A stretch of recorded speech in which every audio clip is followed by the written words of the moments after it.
Yeah. Well, I think it's kind of cool too. Is you guys were also back then accepted and really well received, as you kind of talk about. You came from the punk, Yeah. hardcore community there in Yeah. DC.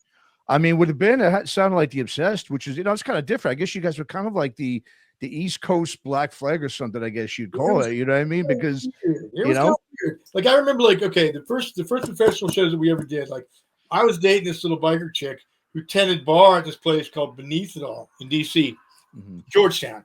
So she goes, "Yeah, go talk to this dude Ripple if you want a gig there." This guy Ripple, he's an ex-pagan.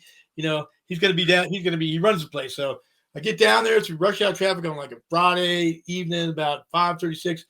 There's Ripple setting up chairs in this, but this venue was like a wine cellar. It was like a tiny little stone place called Beneath It All, right? It was directly underneath the Crazy Horse, which was just this huge pickup joint, like the huge meat market, right? Yeah. Okay. So basically, he said, "Well, okay, yeah, I'll give you guys a shot. You got to play 3 sets. You got to play 3 45-minute sets." So I was like, okay, so we had to get quite a bit of material together. So at the time, we had another guitar player who was kind of an eclectic dude. He was a great guy. He turned me on to like hard jazz and shit, but he was a little problematic to work with sometimes. But we whipped up a set of like, and we used to play Sweet Little 16. We play Helter Skelter. Then we played like Decimation. All right. So I ran into Henry. Henry Rollins has got his spoken word shtick, right? Well, pretty much every one of his spoken words that he does, he tells this same story.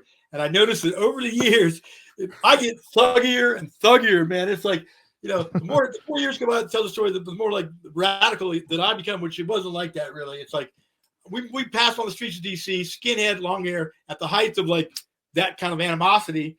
Yeah. Yep. He had a Black Flag button and I had a Motorhead button. And he goes, "Oh, Motorhead." And I was like, "Oh, Black Flag." And so that's when he introduced himself, and I said, "Come down and see us Beneath It All."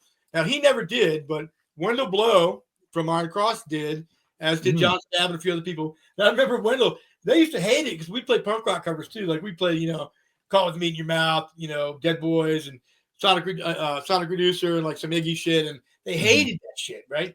But when they'd be yelling out for like Decimation, which is like, man.